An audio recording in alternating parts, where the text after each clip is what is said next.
अगर हम एक मेडिकल डायग्नोसिस के बारे में सोचें, आमतौर पर जब हम किसी मेडिकल टेस्ट की बात करते हैं तो वहाँ एक प्रिसिजन की, एक सटीकता की उम्मीद होती है।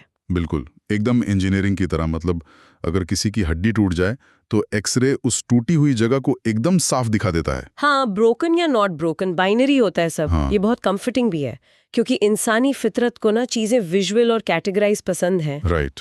लेकिन जब हम देश के सबसे बड़े जुडिशियल इंस्टीट्यूशन यानी सुप्रीम कोर्ट ऑफ इंडिया की कॉम्पोजिशन और उसकी स्ट्रक्चरल एनाटॉमी के बारे में बात करते हैं तो वो एक्सरे मशीन अचानक काम करना बंद कर देती है। एकदम सही कहा। वहाँ का डायग्नोस्टिक लैंडस्केप बिल्कुल भी क्लियर ब्लैक एंड वाइट नहीं है। जो छवि हमें बाहर से दिखती है ना, वो बड़े बड़े पिलर्स और एब्सोल्यूट ऑर्डर, उसके अंदर का पावर स्ट्रक्चर उतना सिंपल नहीं है। बिल्कुल। और इसीलिए आज के इस डीप डाइव में हमारा फोकस इसी कॉम्प्लेक्स एनाटॉमी पर है। कॉन्स्टिट्यूशनल लॉ के नोट्स और कुछ हिस्टोरिकल सोर्सेज का इस्तेमाल करते हुए आज का मिशन ये समझना है कि देश की सबसे बड़ी अदालत आखिर बनती कैसे है। हाँ, इसमें कितने जज बैठते हैं, उनके चुनाव की प्रक्रिया क्या है, और कॉलेजियम बनाम सरकार की वो कौन सी ऐतिहासिक रस्साकशी है जिसने सब बदल कर रख दिया। राइट। इस एनालिसिस में सिर्फ ड्राई थ्योरीज नहीं होंगी।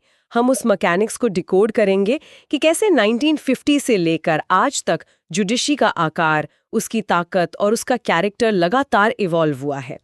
तो बिल्कुल शुरुआत से स्टार्ट करते हैं। 20 जनवरी 1950 है ना? हाँ, ये वो दिन था जब सुप्रीम कोर्ट ऑफ इंडिया का उद्घाटन हुआ था, जिसने अंग्रेजों के जमाने के फेडरल कोर्ट और प्रिवी काउंसिल की जगह ली थी। बिल्कुल, लेकिन उस वक्त की अदालत आज जैसी बिल्कुल नहीं थी। अगर हम ओरिजिनल संविधान के आर्टिकल 124(1) पर गौर करें तो उसमें सिर्फ 8 जजों की व्यवस्था थी। वेट, सिर्फ 8? इतने बड़े देश के लिए? हाँ, सिर्फ 8। एक चीफ जस्टिस ऑफ इंडिया और 7 अन्य जज। बस 8 लोग पूरे देश का सुप्रीम जुडिशियल बर्डन उठाते थे। आज के कॉन्टेक्स्ट में तो ये सोचना भी अजीब लगता है क्योंकि आज ये संख्या बढ़कर 34 तक पहुंच गई है। राइट। 8 से सीधा 34 का ये जो सफर है वो डेफिनेटली ओवरनाइट तो नहीं हुआ होगा। ये एक ग्रेजुअल एक्सपेंशन था। तो ये नंबर्स का खेल कैसे आगे बढ़ा? मतलब इसके पीछे कोई स्पेसिफिक रीजन रहा होगा? बिल्कुल। 1956 में सुप्रीम कोर्ट एक्ट के जरिए ये संख्या 11 की गई, फिर 1960 में 14, 1986 में 26, 2009 में 31 और फाइनली 2019 में एक अमेंडमेंट के बाद ये स्ट्रेंथ 34 हो गई, जिसमें चीफ जस्टिस भी शामिल है। राइट। हाँ, और इस एक्सपेंशन का सबसे बड़ा कारण था जुडिशियल पेंडेंसी, यानी मुकदमों का लगातार बढ़ता हुआ अकल्पनीय बोझ। हम एक ऐसे देश की बात कर रहे हैं जिसकी आबादी बहुत तेजी से बढ़ी है और उसके साथ ही बड़े हैं आपस के विवाद और कॉम्प्लेक्स लीगल मामले। बिल्कुल। ऐसे में सिर्फ 8 जज 1 बिलियन से ज्यादा आबादी का भार कैसे उठा सकते थे? पेंडेंसी सिर्फ एक नंबर नहीं है। जब केसेस सालों तक लटकते हैं तो जस्टिस डिले होता है। एग्जैक्टली। इसलिए इंस्टीट्यूशन का साइज बढ़ाना एक प्रैक्टिकल नेसेसिटी बन गया था। राइट। अब जब स्ट्रक्चर और नंबर्स की बात हो रही है तो लोकेशन का नियम भी समझना जरूरी है। आर्टिकल 130 के तहत सुप्रीम कोर्ट दिल्ली में स्थापित है। लेकिन मेरे दिमाग में एक सवाल आ रहा है। क्या सवाल? भारत जैसे विशाल देश में जहां नॉर्थ ईस्ट के रिमोट इलाकों से लेकर डीप साउथ तक आबादी है, क्या वहां सुप्रीम कोर्ट की सिर्फ एक बेंच होना प्रैक्टिकल है? ये एक बहुत ही वैलिड कॉन्स्टिट्यूशनल सवाल है और मजे की बात यह है कि संविधान बनाने वालों ने इसकी गुंजाइश रखी थी। अच्छा, वो कैसे? उन्होंने आर्टिकल 130 में ही ये नियम बनाया कि chief justice of India president की प्रायर अप्रूवल यानी पूर्व मंजूरी के साथ देश में कहीं भी कोर्ट लगा सकते हैं। इसे एक ट्रैवलिंग अथॉरिटी की तरह देख सकते हैं। तो टेक्निकल टर्म्स में सीजीआई कल चाहें तो चेन्नई या गुवाहाटी में एक सुप्रीम कोर्ट की बेंच बिठा सकते हैं। टेक्निकली हाँ, बिल्कुल। लेकिन हिस्टोरिकली अगर देखा जाए तो कोर्ट ने इस प्रोविजन का कभी यूज नहीं किया। मतलब उन्होंने अपनी सेंट्रलाइज्ड अथॉरिटी बनाए रखने के लिए दिल्ली को ही अपना परमानेंट बेस रखा है। हाँ, हालांकि रीजनल बेंचेस की मांग लगातार उठती रहती है। साउथ या ईस्ट इंडिया से लोगों को दिल्ली आने में जो ट्रैवल और एक्सपेंस लगता है, उसको लेकर अक्सर बहस होती है। लेकिन पावर का सेंटर अभी भी कैपिटल में ही है। ये अपने आप में एक बहुत बड़ा पावर डायनामिक है। खैर, अब जब हमें कोर्ट का साइज और लोकेशन समझ आ गई है तो अगला लॉजिकल पॉइंट ये है कि इन 34 कुर्सियों पर बैठ कौन सकता है। राइट, क्वालिफिकेशंस क्या हैं? हाँ, तो आर्टिकल 124(3) के तहत क्राइटेरिया बहुत साफ शब्दों में लिखा गया है। पहली शर्त तो नॉन नेगोशिएबल है, भारत का नागरिक होना। वो तो ऑब्वियस है। हाँ, इसके बाद 3 में से कोई एक क्राइटेरिया पूरा करना होता है। पहला, कि वो व्यक्ति लगातार 5 साल तक किसी हाई कोर्ट का जज रहा हो। दूसरा, लगातार 10 साल तक किसी हाई कोर्ट का एडवोकेट रहा हो। यहाँ थोड़ा रुकते हैं। ये पहले 2 क्राइटेरिया तो बिल्कुल एक्सपेक्टेड है, एक एक्सपीरियंस्ड जज या एक सीजन लॉयर। लेकिन इस सब में सबसे दिलचस्प क्लॉज तीसरा वाला है। बिल्कुल। तीसरी शर्त कहती है कि व्यक्ति प्रेसिडेंट की नज़र में एक डिस्टिंग्विश्ड ज्यूरिस्ट यानी प्रख्यात कानूनविद होना चाहिए। ये बहुत ही गहरा पॉइंट है। थ्योरी में इसका मतलब है कि अगर कोई शानदार लीगल एकेडमिक, कोई लॉ प्रोफेसर जिसने कानून की गहराई को पढ़ा और पढ़ाया हो, पर कभी कोर्ट में लॉयर का गाउन पहनकर केस आर्ग्यू ना किया हो, वो भी सीधे सुप्रीम कोर्ट का जज बन सकता है। ये तो एक माइंड ब्लोइंग लूपहोल है। यानी कॉन्स्टिट्यूशन ने एक थ्योरेटिकल विंडो खुली रखी है प्योर इंटेलेक्चुअल ब्रिलियंस के लिए। हाँ, जैसे अमेरिका में कई बार लीगल स्कॉलर्स को सीधे एलिवेट किया जाता है। लेकिन क्या हमारे यहाँ प्रैक्टिकली कभी ऐसा हुआ है? यही तो कैच है, प्रैक्टिकली ऐसा कभी नहीं होता। ग्राउंड रियलिटी ये है कि हमेशा हाई कोर्ट के सीनियर जजों को ही एलिवेट करके सुप्रीम कोर्ट लाया जाता है, या कभी-कभी टॉप एडवोकेट्स को डायरेक्ट बार से जज बनाया जाता है, राइट? हाँ, लेकिन इस डिस्टिंग्विश्ड ज्यूरिस्ट वाले क्लॉज का इस्तेमाल आज तक किसी की एंट्री के लिए नहीं हुआ है। ये संविधान में लिखी एक ऐसी कविता है जिसे कभी रियल लाइफ में पढ़ा नहीं गया। वाह, कविता जिसे पढ़ा नहीं गया, ये बहुत ही खूबसूरत तरीके से कहा आपने।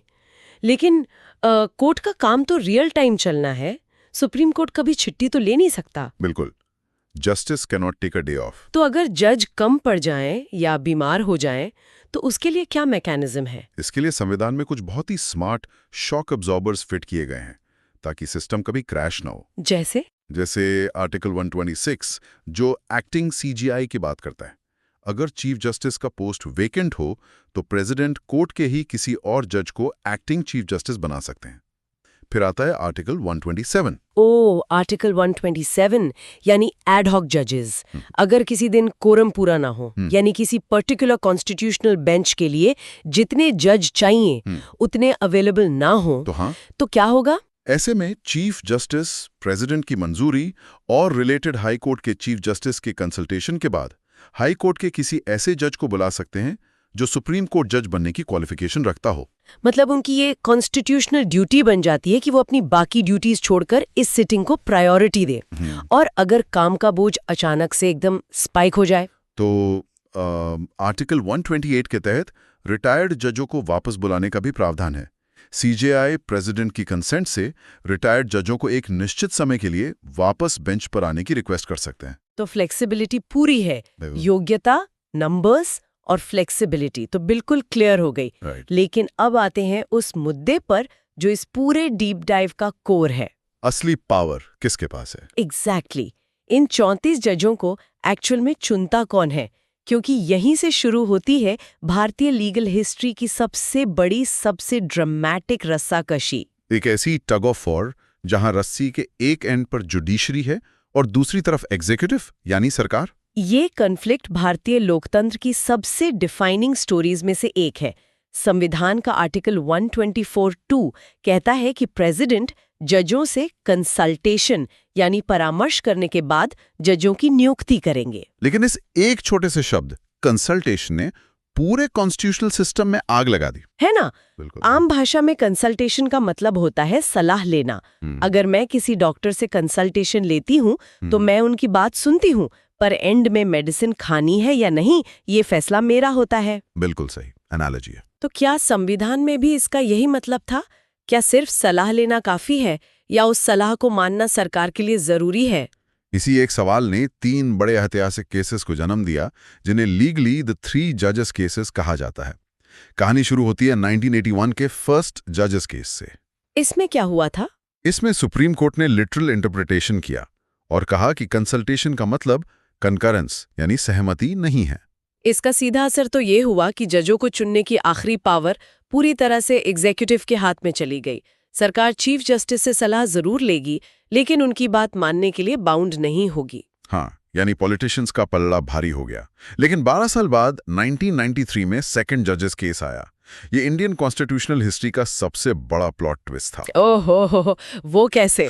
एक 9 जजों की बेंच ने अपने ही 1981 के फैसले को पलट दिया और क्यों पलटा, यहाँ हिस्टोरिकल कॉन्टेक्स्ट समझना बहुत जरूरी है। 1990s का दौर भारत में कोएलिशन गवर्नमेंट्स का दौर था। एग्जीक्यूटिव पॉलिटिकली थोड़ी कमजोर और अनस्टेबल थी। राइट। और इस पावर वैक्यूम में जुडिशरी ने स्ट्रांगली स्टेप इन किया। 1993 में सुप्रीम कोर्ट ने कहा कि जुडिशियल अपॉइंटमेंट्स में चीफ जस्टिस की राय को प्राइमेसी मिलेगी, यानी प्राथमिकता मिलेगी। उन्होंने प्रैक्टिकली कंसल्टेशन को कंकरेंस में बदल दिया। एग्जैक्टली। और यहीं से जन्म हुआ उस मैकेनिज्म का जिसे हम आज कोलेजियम सिस्टम के नाम से जानते हैं। अब अपॉइंटमेंट के मामले में सीजेआई का फैसला सबसे ऊपर था। इसको अगर हम एक एनालॉजी से समझें तो ये कितना एक्स्ट्रा ऑर्डिनरी है।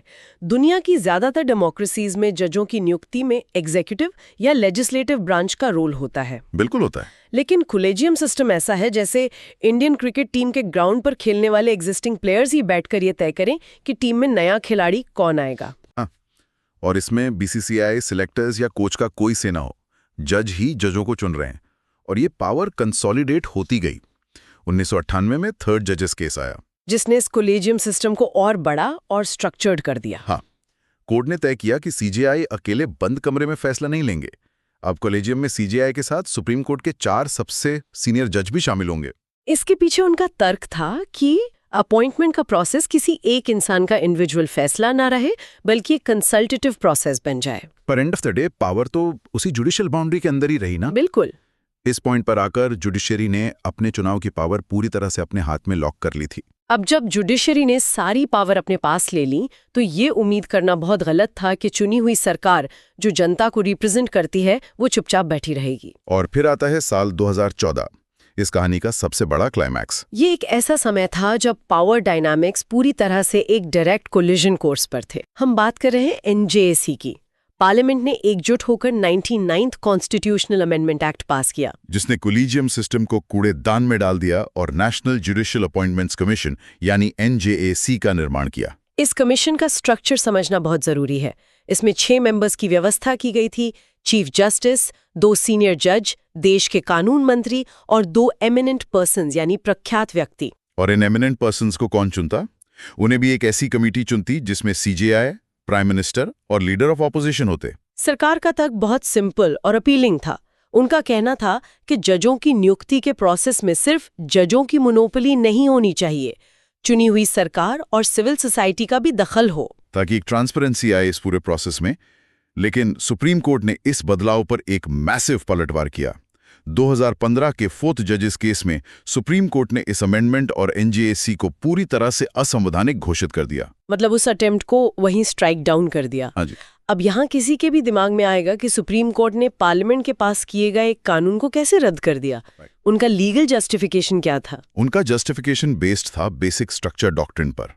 यह डॉक्ट्रिन कहता है कि पार्लियामेंट संविधान के मूल ढांचे को नहीं बदल सकती है, और कोर्ट ने होल्ड किया कि जुडिशियल इंडिपेंडेंस इस बेसिक स्ट्रक्चर का एक अटूट हिस्सा है। तो उन्हें एनजेएसी से क्या खतरा दिख रहा था? कोर्ट का मानना था कि इस कमीशन में जो 2 एमिनेंट पर्सन्स थे, उनके पास वीटो पावर थी। अगर वो चाहते तो एग्जीक्यूटिव के इशारे पर किसी मेरिटोरियस कैंडिडेट को ब्लॉक कर सकते थे। मतलब कोर्ट को लगा कि इससे पॉलिटिशियंस को जुडिशरी के अंदर बैकडोर एंट्री मिल जाएगी, जिससे कोर्ट की ऑटोनॉमी खतरे में पड़ सकती है। एग्जैक्टली। यहाँ इस डिबेट के दोनों पहलुओं को ऑब्जेक्टिवली देखना जरूरी है। एक तरफ सरकार का तर्क था कि ट्रांसपेरेंसी लानी जरूरी है ताकि नेपोटिज्म ना हो। दूसरी तरफ जुडिशरी का सॉलिड तर्क था कि अगर पॉलिटिशियंस अपॉइंटमेंट्स में घुस गए तो कोर्ट्स इम्पार्शियल नहीं रहेंगे। ये कॉन्फ्लिक्ट भारतीय लोकतंत्र की मैच्योरिटी को दर्शाता है। फैसले के बाद एनजेएसी हमेशा के लिए खत्म हो गया और कोलिजियम सिस्टम फिर से बहाल हो गया, जो आज तक चल रहा है। नियुक्ति का ये महासंग्राम तो हमने देख लिया, लेकिन अपॉइंटमेंट के बाद की कहानी भी उतनी ही कॉम्प्लेक्स है। हाँ, रिमूवल प्रोसेस। राइट। एक बार जब कोई जज इन 34 कुर्सियों में से किसी एक पर बैठ जाता है तो उसको वहां से हटाना कितना मुश्किल है। ये एक ऐसी चीज है जिसे संविधान ने जानबूझकर ऑलमोस्ट इम्पॉसिबल बनाया है। जजों का कार्यकाल 65 वर्ष की आयु तक सुरक्षित होता है। सिक्योरिटी ऑफ टेन्योर उन्हें किसी भी पॉलिटिकल प्रेशर या डर से बचाने के लिए दी गई है, लेकिन आर्टिकल 124(4) के तहत उन्हें हटाने का एक रास्ता रखा गया है, जिसे आम भाषा में इम्पीचमेंट कहते हैं। पर एक जज को सिर्फ 2 आधारों पर हटाया जा सकता है: प्रूव्ड मिसबिहेवियर यानी साबित कदाचार, या इनकैपेसिटी यानी असमर्थता। और ये प्रोसेस इतना एलैबोरेट फिर कि इसे सक्सेसफुली एग्जीक्यूट करना एक हर्क्यूलियन टास्क है। इस मैकेनिज्म को ब्रेक डाउन करते हैं। सबसे पहले शुरुआत करने के लिए ही लोकसभा के 100 मेंबर्स या राज्यसभा के 50 मेंबर्स के सिग्नेचर वाला एक मोशन स्पीकर को देना होता है। बिल्कुल। और अगर स्पीकर इस मोशन को एडमिट कर लें, तब एक 3 मेंबर की इन्वेस्टिगेशन कमेटी बनती है, जिसमें सुप्रीम कोर्ट के जज, हाई कोर्ट के चीफ जस्टिस और एक डिस्टिंग्विश्ड जूरिस्ट होते हैं। और अगर ये कमेटी अपनी रिपोर्ट में कह दे कि हाँ, जज दोषी है, तब क्या होता है? तब ये मोशन वापस पार्लियामेंट के दोनों सदनों में जाता है और वहां पास होने के लिए चाहिए स्पेशल मेजॉरिटी, यानी सदन की टोटल मेंबरशिप की एब्सोल्यूट मेजॉरिटी प्लस उस दिन प्रेजेंट और वोट करने वाले मेंबर्स का कम से कम 2/3 हिस्सा। अगर दोनों सदन इसे पास कर देते हैं, तब जाकर प्रेसिडेंट रिमूवल ऑर्डर इशू करते हैं। और यहाँ पर एक बहुत ही हैरान करने वाला फैक्ट है, आज तक भारत के इतिहास में किसी भी सुप्रीम कोर्ट जज को इस प्रक्रिया से सक्सेसफुली हटाया नहीं जा सका है। हाँ, और इसका सबसे क्लासिक केस स्टडी है जस्टिस वी रामास्वामी का मैटर। 1993 की बात है। उनके खिलाफ फाइनेंशियल इरेगुलरिटीज के सीरियस एलिगेशंस थे। और सबसे बड़ी बात, उस हाई पावर्ड कमेटी ने उनके खिलाफ चार्जेस को सही पाया, यानी प्रूव्ड मिसबिहेवियर ऑफिशियली साबित हो गया था। राइट। लेकिन संविधान के मुताबिक लीगल प्रूफ ही आखिरी स्टेप नहीं है। जब यह मोशन लोकसभा में वोट के लिए आया, तो उस समय की एक बड़ी पॉलिटिकल पार्टी ने वोटिंग से वॉकआउट कर दिया। उन्होंने एब्सटेन किया। और एब्सटेंशंस की वजह से मोशन को वो जरूरी 2/3 मेजॉरिटी नहीं मिल सकी, मोशन पार्लियामेंट फ्लोर पर फेल हो गया। ये घटना दिखाती है कि चाहे इन्वेस्टिगेशन कितनी भी स्ट्रांग हो, जब कॉन्स्टिट्यूशनल प्रोसेस और पॉलिटिकल रियलिटीज टकराते हैं, तो आखिरी फैसला पॉलिटिकल फ्लोर पर ही होता है। ये केस इस बात का सबसे बड़ा प्रूफ है कि एक जज को उसकी कुर्सी से हटाना वर्चुअली एक पॉलिटिकल इम्पॉसिबिलिटी के बराबर है। तो इस पूरे सफर को अगर हम समेटें, तो हम देख सकते हैं कि सुप्रीम कोर्ट की कॉम्पोजिशन सिर्फ कुछ नियमों का पुलिंदा नहीं है। 1950 में 8 जजों से शुरू होकर आज 34 जजों की इंस्टीट्यूशन तक का सफर, पेंडेंसी का बोझ और एक्सपेंशन का लॉजिक, और उसके बीच वो डिस्टिंग्विश्ड जूरिस्ट का अनछुआ क्लॉज, फिर कंसल्टेशन जैसे एक शब्द पर लड़ा गया दशकों लंबा बैटल, फर्स्ट, सेकंड और थर्ड जजेस केसेस, कॉलेजियम का एवोल्यूशन और एनजेएसी के साथ वो ऐतिहासिक टक्कर। सुप्रीम कोर्ट की ये एनाटॉमी सत्ता और स्वतंत्रता के बीच बैलेंस बनाने की एक जीवित कहानी है। अंत में इस डीप डाइव को एक बहुत ही गहरे और शायद थोड़े चुभने वाले सवाल के साथ छोड़ते हैं। हमने देखा कि न्यायपालिका ने अपनी आज़ादी बनाए रखने के लिए बेसिक स्ट्रक्चर और कॉलेजियम को एक अभेद्य ढाल की तरह इस्तेमाल किया। उनका डर वैलिड था कि पॉलिटिशियंस का दखल कोर्ट्स को करप्ट कर देगा। लेकिन क्या जजों द्वारा ही जजों को चुनने का ये सिस्टम एकदम परफेक्ट है? सोचें तो, लोकतंत्र में सारी ताकत अल्टीमेटली जनता से आती है, लेकिन यहाँ जनता द्वारा चुनी गई सरकार को नियुक्ति की प्रक्रिया में ना के बराबर भूमिका मिलती है। यही सबसे बड़ा कॉन्स्टिट्यूशनल पैराडॉक्स है। तो क्या सिर्फ इस डर से कि बाहर वाले सिस्टम को खराब कर देंगे, इस पूरे प्रोसेस को एक बंद कमरे जैसा अपारदर्शी यानी ओपेक बना देना सही है, जहां बाहर बैठे किसी आम नागरिक को ये भनक तक नहीं लगती कि देश की सबसे बड़ी अदालतों में बैठने वाले लोगों का चयन कैसे हो रहा है? क्या एक्सट्रीम इंडिपेंडेंस और ट्रांसपेरेंसी एक साथ एग्जिस्ट नहीं कर सकते? एग्जैक्टली, जिसे हमने शुरू में एक्सरे की बात की थी। कुछ चीजें ब्लैक एंड व्हाइट होती हैं, पर कॉन्स्टिट्यूशनल पावर की मैकेनिक्स में ब्लैक और व्हाइट के बीच के ग्रे जोन में ही सबसे ज्यादा पावर छुपी होती है। इस पैराडॉक्स के बारे में सोचना बहुत जरूरी है। इस पर खुद रिसर्च करना और इस गहरे सवाल का जवाब तलाशने की कोशिश करना हम सबके लिए एक अहम सफर हो सकता है। ये था हमारा आज का डीप डाइव एनालिसिस।